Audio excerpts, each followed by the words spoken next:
안녕하세요. 사연을 부탁해입니다. 오늘의 사연을 소개하겠습니다. 우리 아빠는 오랫동안 도배 일을 하셨습니다. 아빠는 손으로 하는 모든 것에 재주가 있었는데요. 오래전부터 아빠 손만 거치면 모든 것이 감쪽같이 새 것이 되곤 했습니다. 도배를 해주러 가서 불편한 다른 것도 척척 손봐주다 보니 인기가 많은 편이었습니다. 아빠는 도배 일을 하면서 자격증도 여러 개를 땄을 정도로 항상 자부심을 가지고 일을 했습니다. 우리 가족 모두 그런 아빠가 자랑스러웠고요. 그렇게 아빠는 도배 일을 하면서 우리 남매를 대학까지 보냈고 남들이 부러워할 만한 아파트도 하나 마련했습니다. 그 뒤에도 아빠는 하루하루 열심히 살았지만 시간이 지나면서 건강에 문제가 생겼어요. 어느 날 집에 갔더니 엄마가 걱정스레 말을 꺼냈거든요. 의사가 그러는데 니들 아빠 말이야 수술을 해야 할 것 같다고 하는구나. 수술? 무슨 수술? 얼마 전부터 계속 속이 안 좋다고 해서 병원에 다녀왔는데 정밀 검사를 해보더니 의사가 위암이라잖니. 뭐? 위암? 그걸 왜 이제야 얘기하는 거야? 아빠가 니들 걱정할까봐 절대 말하지 말라고 했으니까 말 안 했지. 근데 초기라 괜찮을 것 같다고 하니까 너무 걱정은 하지 마. 엄마는 지금 그걸 말이라고 해? 자식이 둘씩이나 있는데 어쩜 우리한테 말 한마디를 안 할 수가 있어. 제가 흥분한 채 씩씩거리고 있자 엄마가 조용히 달랬습니다. 니들이 이럴까봐 우리가 말도 못 꺼낸 거야. 지금도 봐봐. 네 눈에 눈물이 그렁그렁 하잖아. 의사가 치료만 잘 받으면 괜찮다고 했으니까 너무 걱정하지 마. 엄마가 동생과 저를 달래고 있었지만 동생도 많이 놀란 모양으로 눈에 눈물이 그렁그렁 맺혀 있었습니다. 그 모습을 보며 누나인 제가 약한 모습을 보이면 안 될 것 같다는 생각이 들어 표정 관리를 한 채 엄마에게 다시 물었어요. 그럼 식단이나 그런 것도 잘 관리해야 하는 거 아니야? 식단이랑은 엄마가 해주면 되는 건데 그게 문제가 아니라 내가 이제부터는 일 그만하라고 했거든. 그랬더니 아빠가 삐쳐서 내내 말도 안 하고 저러고 있잖니. 다른 것도 아니고 암이라고 하는데 이제는 당연히 일 그만둬야지. 내 생각도 그렇긴 한데 아빠 마음은 그게 쉽지가 않은가 봐. 평생을 일만 하면서 살아서 이제는 쉬어도 될 것 같은데 저렇게 고집을 부리지 뭐니. 그럼 내가 가서 뭐라고 할까? 됐어. 지금 몸도 안 좋은데 괜히 스트레스 받게 하지 말고 그냥 냅둬. 항암 치료하고 그러다 보면 힘들어서 일 생각이 좀 덜 나지 않겠어. 라며 엄마가 긴 한숨을 내쉬었습니다. 마른 하늘에 날벼락도 아니고 그토록 건강하던 아빠가 암에 걸렸다는 것이 도무지 믿겨지지가 않았습니다. 그렇게 아빠는 수술을 하고 치료를 받으며 건강을 회복해갔고 아빠가 운영하는 도배 가게는 문을 닫았습니다. 우리 가족 모두 아빠가 온전히 치료에 전념하길 바랐으니까요. 수술 후 치료를 받고 난 뒤 운동도 하면서 빠르게 회복되어가는 모습을 보며 어느 날은 동생이 아빠에게 말을 꺼냈습니다. 아빠, 내가 자전거 하나 받았거든? 자전거? 무슨 자전거? 아빠 심심할까봐 내가 좋은 자전거 하나 사줄까 하고 여기저기 알아봤지. 몸도 이런데 자전거는 무슨 자전거야. 아빠가 시큰둥한 표정으로 고개를 떨궜고 동생이 급히 말을 꺼냈습니다. 아빠, 전에 우리 데리고 공원에 자전거 타러 가고 그랬잖아. 난 그때가 제일 좋았거든. 그러니까 무리되지 않게 조금씩만 나랑 같이 자전거 타자. 내가 들어보니 운동도 열심히 하면 좋다고 하더라고. 그래서 아빠 거랑 내 거 2대 살까 해. 잘 됐네. 퇴근하고 같이 자전거 타면서 운동도 하고 하면 좋잖아. 아주 좋은 생각이다. 엄마가 맞장구를 치는 모습에 아빠가 힘없이 고개를 끄덕였는데요. 건강으로 인해 일을 그만두신 뒤 의기소침한 모습이 역력해 보였습니다. 동생도 그 모습이 안타까웠던 모양으로 자전거 이야기를 꺼낸 듯해 보였어요. 그 뒤 아빠와 동생은 가까운 공원에서 자전거를 타기 시작했는데요. 처음에는 시큰둥하더니 시간이 갈수록 아빠 표정이 밝아져가고 있었습니다. 그날도 역시 동생과 아빠가 자전거를 탄다고 나가는 모습을 보며 엄마가 흐뭇한 표정으로 말을 꺼냈어요. 그래도 니들 덕분에 요즘에는 많이 좋아진 것 같아. 어제도 네가 사온 케이크 먹고 맛있다고 엄청 좋아하더라니까. 전에 같았으면 비싼 케이크 뭐하러 사왔냐고 뭐라고 했을 텐데 아프고 난 뒤에는 아빠가 많이 변한 것 같아. 그러게 말이야. 수술하고 난 뒤부터는 하루하루가 엄청 소중하다는 말도 하더라니까. 아빠 말이 맞긴 하지. 하루하루가 엄청 소중한데 우리가 잊고 지내는 거잖아. 문득 아빠가 수술실로 들어가던 모습이 생각이 나 눈시울이 붉어졌는데요. 분위기를 깨듯 엄마가 말을 돌렸습니다. 그나저나 넌 남자친구 없는 거야? 아니 갑자기 남자친구 얘기가 거기서 왜 나와? 지금 그걸 몰라서 물어. 이번에 네 아빠 아프고 나니까 별의별 생각이 다 들더라니까. 만약에 우리가 없으면 니들은 어떻게 되는 건가 하는 생각도 들면서 정신이 번쩍 들더라니까. 엄마, 그건 너무 오버하는 것 같은데. 암튼 니들 빨리 결혼할 생각해. 그래야 우리도 안심이 될 거 아니야. 아빠도 수술하러 들어가면서 니들 결혼하는 것도 못 보고 떠나면 어떻게 하나? 그 걱정부터 했다잖니. 엄마, 결혼이라는 게 막 등 떠민다고 되는 일이 아니야. 그래도 주변에 잘 봐봐. 혹시 알아 인연이 기다리고 있을지. 회사에는 없어. 내가 들어보니까 사내 커플도 많다고 하던데. 난 사내 커플 결사 반대야. 나중에 헤어지기라도 하면 보통 불편한 게 아니거든. 라며 제가 손사래를 치자 엄마가 버럭했습니다. 그러게 안 헤어지면 될 거 아니야. 엄마, 지금 살짝 이성을 잃은 것 같은데 진정 좀 해봐. 엄마 마음 알았으니까 내가 최대한 주변을 둘러보면서 다닐게. 진짜지? 알았으니까 나만 믿고 있어봐. 라며 제가 큰 소리를 쳤지만 사실 제게 있어 가장 힘들었던 것은 남자친구를 사귀는 거였다고 해야 할까요? 하지만 그때쯤 부모님은 동생과 제 결혼에 지대한 관심을 보였습니다. 그러던 어느 날은 집에 갔더니 평소와는 달리 아빠 얼굴에 기쁨이 넘치고 있었어요. 어찌나 표정이 밝아 보이던지 저도 밝은 목소리로 물었습니다. 아빠, 무슨 좋은 일 있었던 거야? 그럼 오늘 아주 좋은 일이 있었지. 그때 걔가 그렇게 잘 클 줄 누가 알았겠어. 아빠가 혼잣말을 하며 다시 큰 소리로 웃고 있는 모습에 제가 다시 물었습니다.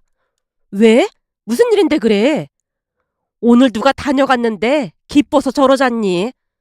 누가 다녀가다니? 누가 다녀갔는데?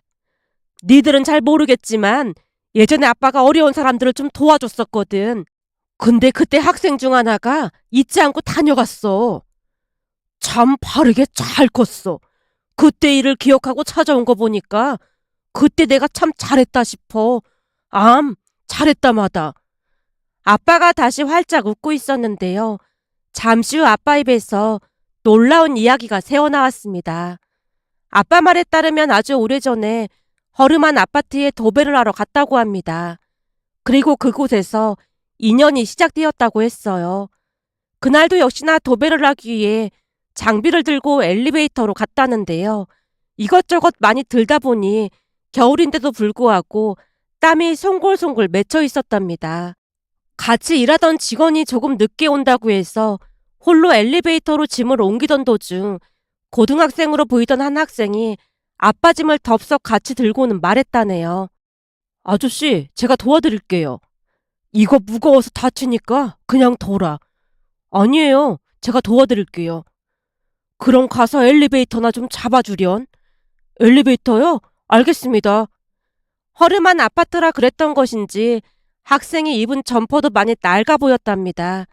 그 모습에 우리 생각이 나서 잠시 안타까운 마음이 들었다는데요. 한눈에 봐도 힘들게 산다는 걸 알 수 있었지만 학생의 표정은 시종일관 그렇게나 밝을 수가 없었다네요. 아빠가 무거운 짐을 실을 때까지 학생이 엘리베이터를 잡아줬고 아빠가 진심을 담아 인사를 했답니다. 고맙구나. 혼자 하려면 엄청 고생했을 텐데 네 덕분에 쉽게 했다. 아닙니다. 아저씨, 저 뭐 하나 물어봐도 돼요? 그래, 물어보렴. 아저씨가 이 아파트 공사하는 거죠? 공사까지는 아니고 그냥 도배랑 타일 정도 하는 거지 뭐. 그건 왜 물어보는 거니? 근데 난 곧 내려야 하는데 어떡하지? 그럼 내리실 때도 제가 도와드릴게요. 네가? 굳이 안 그래도 되는데. 아니에요. 물어볼 것도 있고 해서 그래요.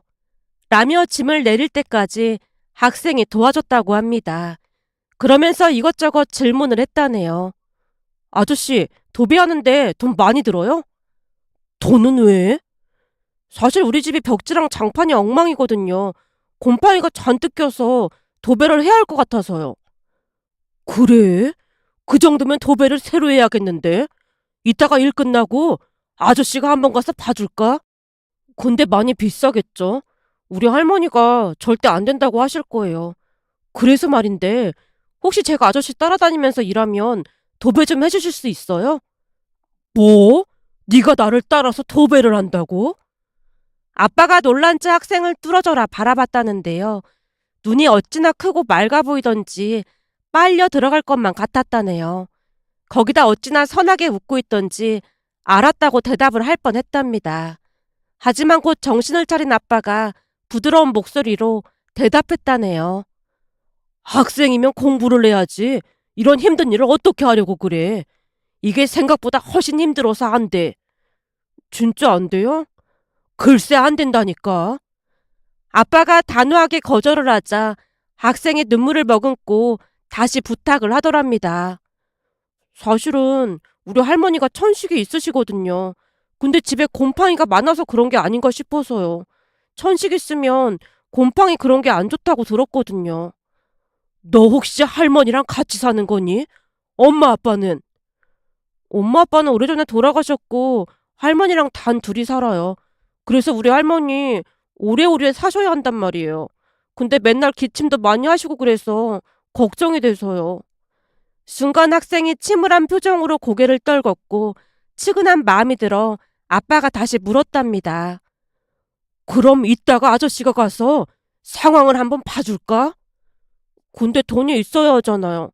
그러니까 제가 아저씨 일 돕고 그 돈으로 도배 좀 해주시면 안 돼요? 그건 안 될 것 같고 우선은 내가 집에 한번 가보마. 집이 몇 층이야? 층이랑 호수 말해주면 일 끝나고 잠깐 들를게. 라는 아빠의 말에 학생이 사는 곳을 말해줬고 잠시 후 일을 마친 아빠가 학생 집에 가서 초인종을 눌렀다는데요. 학생이 벌컥 현관문을 열고 외쳤답니다. 할머니, 내가 아저씨 오실 거라고 했잖아. 안녕하세요. 제가 잠시 집 좀 둘러봐도 될까요? 아이고, 우리 춘영이가 귀찮게 했나 보네요. 죄송해서 어쩌죠? 아닙니다. 제가 하겠다고 한 걸요. 그럼 잠시 집 좀 구경하겠습니다. 라며 아빠가 준영이네 집으로 들어갔다는데요. 집안을 살피던 아빠 입에서 탄식이 절로 새어나왔답니다. 그도 그럴 수밖에 없었던 것이 벽지랑 장판 여기저기에 곰팡이가 가득한 건 말할 것도 없었고 여기저기가 다 찢어져서 이루 형용할 수가 없을 정도였다네요. 거기다 욕실 타일도 몽땅 금이 가고 깨져서 위험해 보이기까지 하더랍니다. 집안 상태에 넋이 나간 아빠가 말문이 막힌 채 어찌할 바를 몰라 두리번거리고 있었다는데요. 아빠 표정을 보고 눈치를 챘던 것인지 할머니께서 조용히 입을 뗐답니다. 집이 너무 엉망이죠. 먹고 살기 바빠서 뭘 어찌할 수가 없더라고요. 아들 며느리가 남긴 보험금으로 다 쓰러져가는 이 아파트에 들어왔는데 당장 하루 벌어 하루 먹고 살아야 하니 도배장판을 할 돈이 있어야 말이죠. 도배장판을 다 하려면 돈이 꽤 들겠죠. 나는 괜찮다는데도 우리 손자가 자꾸만 내 걱정을 해서는 괜히 바쁜 양반을 귀찮게 했네요. 심경이 많이 복잡했던 모양으로 할머니께서 생각나시는 대로 말을 하신 모양인데 측은한 마음이 들어 아빠도 발이 떨어지지 않았다네요. 하지만 아무리 봐도 수리 비용이 만만치 않게 들어갈 게 뻔해 보였기에 아빠도 망설인 채 계속 집을 둘러보다가는 힘겹게 말을 꺼냈답니다. 제가 둘러봤는데 지금 이 상황에서는 도배랑 창판도 새로 해야 하고 욕실 타일 공사도 해야 할 것 같아서 견적이 꽤 많이 나올 것 같습니다. 우선은 돌아가서 생각 좀 해보고 연락드리겠습니다. 아닙니다. 연락 주셔도 우리가 돈이 없어서 할 수가 없는걸요. 이렇게 살펴주신 것만으로도 정말 고맙습니다. 할머니께서 냉장고 안에서 사과 하나를 꺼내서 건넸다네요. 바쁘실 텐데 여기까지 와주셔서 감사합니다. 뭐 드릴 게 이거밖에 없네요. 아닙니다. 괜찮습니다. 그래도 집에 온 손님을 그냥 보낼 순 없죠. 별건 아니지만 얼른 받으세요. 할머니께서 억지로 손에 쥐어주는 바람에 사과를 받아들고 집을 나섰다는데요. 준영이 학생이 따라 나오면서 미안한 듯 말을 하더랍니다. 아저씨, 바쁘실 텐데 귀찮게 해서 죄송해요. 아니야, 괜찮아. 할머니 건강 잘 챙겨드리고 아저씨가 연락할 수 있으면 연락할게. 말씀만으로도 감사합니다. 라며 준영 학생이 허리 숙여 정중하게 인사를 하더랍니다. 나이에 비해 많이 성숙한 모습에 다시 한번 울컥하고 말았다는데요. 그날 집에 돌아와서도 한동안 준영 학생과 할머니가 머릿속을 떠나지 않았다네요. 여보, 그때 그 할머니랑 손자 얘기했었잖아. 그 곰팡이 잔뜩 낀 집 말하는 거지? 그래. 이상하게 그 준영이 눈빛이 잊혀지지가 않네. 사실 나도 계속 마음에 걸리긴 하더라고. 당신도 그랬어? 할머니 모시고 사는 거 자체가 참 기특하잖아. 거기다 나이답지 않게 할머니 생각하는 마음이 참으로 끔찍한 게 계속 걸리긴 했어. 내 말이 그 말이야. 나도 영 마음이 좋지 않더라고. 그래서 말인데 우리도 자식 키우는 입장인데 좋은 일 한다는 생각으로 좀 도와주면 어떨까 싶어. 우리가 좋은 일 하면 그게 다 자식들한테 가지 않겠어? 그렇긴 하지. 나도 자식 키우는 부모다 보니까 영 남일 같지가 않더라고. 그럼 당신이 알아서 해. 근데 그날 가서 보니까 엉망도 그런 엉망이 없더라고. 아마도 돈이 꽤 들어갈 것 같아. 어쩔 수 없는 거 아니겠어. 당신 말대로 좋은 일 하면 그게 다 자식들한테 간다고 생각하고 돈 아끼지 말고 이왕해드리는 거 잘해드려. 당신이 말이라도 그렇게 해주니까 참 고맙네. 아빠와 뜻을 같이 해준 엄마에게 참 고마웠다고 합니다.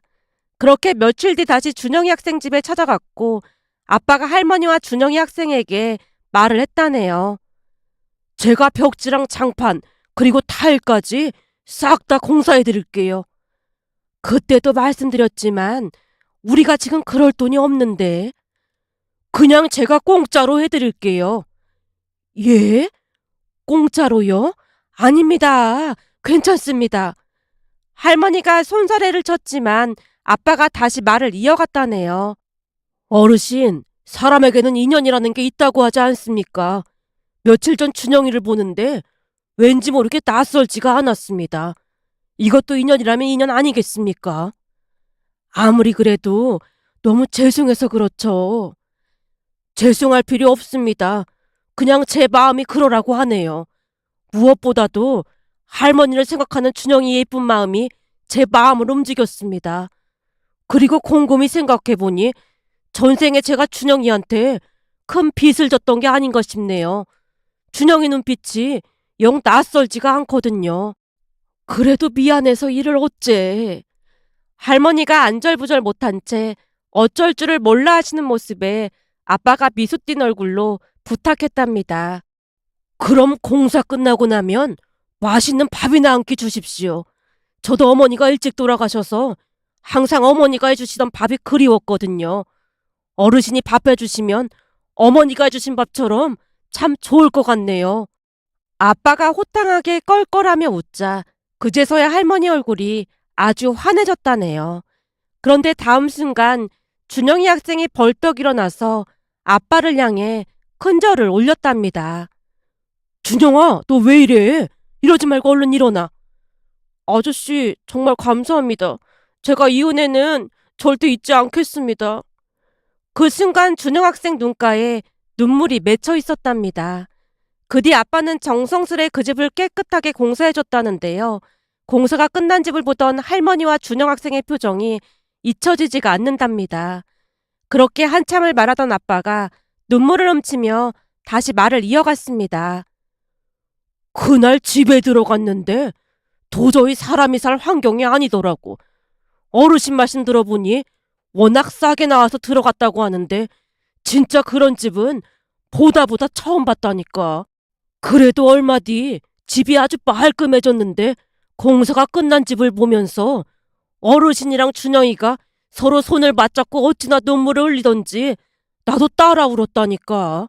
그 뒤 어르신이 정성껏 밥상을 차려주셨는데 그날 먹은 밥보다 맛있는 밥을 먹어본 적이 없어. 음식이 어찌나 청가라던지 밥을 2그릇이나 뚝딱 했다니까. 맞아. 그때 당신이 열무김치랑 깻잎김치 얻어와서 나도 잘 먹었잖아. 그러게 말이야. 음식 솜씨가 아주 좋으셨어. 그랬던 준영이가 멋진 어른이 돼서 찾아왔으니 얼마나 다행이야. 그니까 말이야. 전에 우리 가게에 와서 몇 번 심부름도 해주고 그랬었는데 그때랑 얼굴이 많이 달라졌더라니까. 엄마 말에 제가 놀란 채 물었습니다. 예전에 그 오빠 말하는 거야? 나도 몇 번 봤던 것 같은데. 맞아. 그때가 아마도 너 6학년 때인가 그랬지. 우리가 하지 말라고 해도 주말마다 와서 심부름도 해주고 그랬잖니. 그때부터 이미 속이 깊었고 심성이 착했다니까. 라며 부모님이 입이 닳도록 칭찬을 했습니다. 근데 언제부터인가 안 보였던 것 같은데 무슨 일 있었대? 준영이가 공부도 잘해서 꽤 좋은 대학을 가서 우리가 첫 등록금도 도와줬거든. 근데 맨날 받기만 해서 미안했던지 어느 순간부터는 뜸해지더니 연락이 끊겼어. 아까 들어보니까 군대도 다녀오고 돈도 벌면서 학교 다니느라 보통 고생을 한 게 아니라고 하더구나. 거기다 대학을 졸업하고 나서도 먹고 살려고 엄청 고생을 했고 말이야. 지금은 다니던 회사 나와서 건축가가 돼서 사업을 한다는데 그게 아주 잘 된다고 하면서 은혜를 갚겠다고 찾아왔다잖니. 보통은 잘 되고 나면 다 잊기 마련인데 참 바르게 잘 컸어. 엄마가 준영이 오빠를 칭찬하고 또 칭찬했습니다. 한동안 입이 닳도록 칭찬하던 엄마가 기쁜 표정으로 제게 말했어요. 그나저나 준영이가 우리 가족한테 식사 대접을 한다지 뭐니. 근사한 식당에 예약한다고 시간만 알려달라고 하더라고. 엄마 아빠 시간 말해주면 되는 거 아니야? 우리 가족이라고 말했잖아. 그러니까 니들 시간도 맞춰야 할 거 아니야. 우리까지? 우린 괜찮으니까 엄마 아빠만 다녀와. 우리까지 가는 건 좀 그렇지. 제가 당황한 채 손사래를 쳤지만 엄마가 정색을 한 채 말했습니다. 안 돼. 준영이가 꼭 우리 가족 다 같이 오라고 했단 말이야. 그러니까 무조건 같이 가야 해. 그게 초대해준 사람에 대한 예의잖니? 알았어. 근데 뭘 정색까지 하고 그래. 제가 투덜댔지만 부모님 표정은 한없이 밝아 보였습니다. 그렇게 시간이 지나 약속한 날짜가 되었고 한 레스토랑으로 갔는데요. 엄마 말처럼 준영이 오빠는 많이 변해 있었습니다. 제 기억으로는 예전에는 많이 말랐던 것 같은데 그날 본 준영이 오빠는 전혀 다른 사람처럼 보였습니다. 그 모습에 제가 엄마에게 조용히 속삭였어요. 엄마, 준영이 오빠 맞는 거야? 완전 다른 사람 같은데? 글쎄 우리도 처음에는 못 알아봤다니까. 근데 확실히 맞아. 저기 어르신도 앉아 계시잖니. 오늘 보니 어르신 얼굴도 많이 좋아 보이시네. 라며 엄마가 성큼성큼 다가갔고 우리 가족을 보자마자 할머님도 자리에서 일어나서 빠른 걸음으로 아빠에게 다가와 덥석 손을 잡았습니다. 반가워요. 그동안 먹고 사느라 연락도 제대로 못했네요. 아닙니다. 이렇게 잊지 않고 찾아주신 것만으로도 감사할 뿐입니다. 여기는 집사람이고 우리 아들 딸입니다. 그때 주신 열무김치랑 깻잎김치 너무 잘 먹었습니다. 세상에나 그걸 기억하고 있었어요? 그럼요. 어찌나 맛있던지 한동안 그 맛이 잊혀지지가 않았는걸요. 저도 흉내 내보려고 했는데 아무리 해도 그 맛이 안 나더라고요. 혹시 나중에 비법 좀 알려주시겠어요? 엄마가 그 어느 때보다 상냥한 표정으로 말을 건넸고 할머니께서 한박 웃음을 짓고 계셨습니다. 그 뒤에 우리는 식사를 하면서 즐거운 시간을 보냈는데요. 마치 오래전부터 알고 지내던 사이처럼 시간 가는 줄 모르고 대화를 했습니다. 준영이 오빠는 시작한 사업이 승승장구하고 있다면서 아빠에게 이런저런 조언을 구하기도 했는데요. 이런저런 조언을 해주던 아빠 얼굴에 오랜만에 웃음이 만개해 있었습니다. 그날 우리는 식사를 하고 카페로 자리를 옮겨서도 한참 동안 대화를 하고 헤어졌습니다. 그것뿐만이 아니었어요. 엄마가 할머니께 전화번호를 받아서 수시로 연락을 하며 지냈습니다. 어느 날은 퇴근하고 집에 갔더니 할머니와 준영이 오빠가 와 있었어요. 왔니? 어르신께서 김치 담그는 법을 알려주신다고 오셨어. 김치 맛이 아주 기가 막히다니까. 얼른 손 씻고 와. 다 같이 식사하려고 기다리고 있었으니까. 그래? 다행이네. 근데 준영이 오빠까지 부른 거야? 어르신이 같이 식사하자고 부르시더라고. 다 같이 식사하고 잘 됐지 뭐. 라며 엄마 입이 귀에 걸려 있었습니다. 아빠도 내내 준영이 오빠와 대화를 하느라 여념이 없어 보였는데요. 아무래도 경험이 많은 아빠에게 이런저런 조언을 듣는 듯해 보였습니다. 아빠 또한 준영이 오빠의 질문에 기쁜 표정으로 성심껏 대답을 해줬고요. 그 뒤에도 우리는 자주 만나서 시간을 보냈습니다. 그러던 어느 날은 퇴근 준비를 하고 있던 중 모르는 번호로 전화가 걸려와서 받았는데 준영이 오빠였어요. 유미야, 나 준영이야. 오빠가 내 전화번호를 어떻게 알았어요? 어머님한테 물어봤지. 나 지금 너네 회사 근처인데 혹시 바로 퇴근할 거야? 할머니가 너네 집에 계셔서 모시러 가야 하는데 너 퇴근 시간이면 같이 가려고 전화했어. 준영이 오빠 입에서 어머님이라는 단어가 새어나왔는데요. 어느 순간부터 준영이 오빠가 우리 부모님을 어머님, 아버님이라고 불렀거든요. 정말이요? 전철 타고 가야 하는데 난 당연히 좋죠. 한 10분 정도면 될 것 같은데 괜찮을까요? 난 괜찮으니까 천천히 나와. 라는 준영이 오빠의 말에 퇴근 시간이 되자마자 회사를 빠져나왔습니다. 출퇴근길에는 전철에 사람이 많아서 내내 서서 가야 했는데 편하게 갈 수 있다는 생각에 마냥 좋기만 했으니까요. 그날 저는 준영이 오빠 차를 얻어 타고 편하게 퇴근을 했는데요. 이전에도 말씀드렸다시피 저는 이상하게도 남자들이랑 대화하는 게 참 어렵기만 했습니다. 특히나 소개팅을 하라고 멍석을 깔아주기라도 하면 긴장이 돼서 말문이 막히기 일쑤였어요. 그러다 보니 제대로 된 연애 한 번을 해본 적이 없었는데요. 준영이 오빠는 뭔가 많이 달랐다고 해야 할까요? 상대방이 부담되지 않게 배려하면서 제 말에 공감을 해주다 보니 스스럼 없이 진솔한 대화를 나눌 수 있었습니다. 퇴근 시간에 차가 막혀서 훨씬 많은 시간을 차 안에서 있어야만 했지만 전혀 어색하지 않았으니까요. 그날도 역시나 신기한 마음이 들어 들뜬 목소리로 말했어요. 오빠, 진짜 신기한 게 있어요. 신기한 거라니? 사실은 제가 말을 못하는 편도 아닌데 그동안은 이상하게 남자들하고 대화를 잘 못했거든요. 정말? 나랑은 이렇게 대화를 잘하면서 왜 그런 거야? 저도 그게 좀 신기해서요.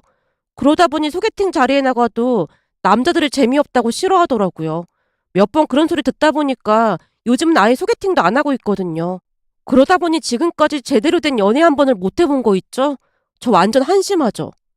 아니야. 그게 왜 한심한 거야? 사실 나도 바쁘게 사느라 제대로 된 연애 한 번 해본 적 없거든. 오빠는 바빠서 그런 거고 저는 찐따라 그런 거잖아요. 유미가 왜 찐따야? 우리 할머니도 유미 성격 좋다고 맨날 칭찬하시는걸.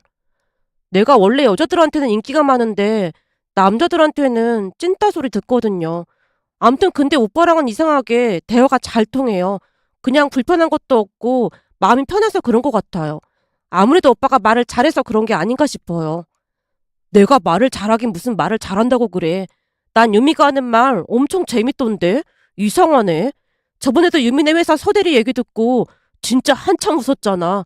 그 난리법석 서대리님은 잘 지내는지 궁금하네. 지금도 역시나 난리법석 서대리죠 뭐. 근데 제 얘기가 진짜 재밌어요? 그럼 진짜 재미있는데? 남자들이 사람을 못 알아보는 것 같네. 라며 준영 오빠가 싱긋 웃었습니다. 그런데 그 뒤에도 준영이 오빠가 퇴근 시간에 맞춰 자주 데리러 왔고 그러면서 조금씩 가까워져 가기 시작했습니다. 퇴근 시간이다 보니 같이 식사를 하기도 했고 맥주를 마시면서 많은 대화를 나눴거든요. 그러던 어느 날은 그날도 역시 할머님과 준영이 오빠가 집에 와서 식사를 했는데요. 준영이 오빠가 부모님 눈치를 보며 말을 꺼냈습니다. 저기 사실은 유미랑 제가 사귀고 있습니다. 뭐? 둘이 사귀고 있다고? 근데 우리 모두 알고 있었어. 엄마가 웃음을 참으며 대답하는 모습에 제가 놀라서 물었어요. 다들 알고 있었다고? 우리가 말한 적이 없는데 어떻게 알았어? 허구한 날 늦게 들어오고 그러는데 어떻게 모르겠어. 거기다 준영이가 맨날 데려다 준다고 하는데 당연한 거 아니겠어? 준영아, 진짜 고맙구나. 사실 우리 유미가 처녀 귀신이 될까봐 걱정이 이만저만이 아니었거든. 근데 이런 경사가 어딨겠니? 엄마, 무슨 그런 말이 있어. 마치 나를 도매급으로 넘긴다는 말 같이 들리잖아. 준영이 같은 신랑감이 어딨다고 그런 말을 해. 넌 복 받은 줄 알고 준영이한테 잘할 생각해. 어르신, 이왕 이렇게 된 김에 결혼식을 빨리 서두르는 건 어떨까요?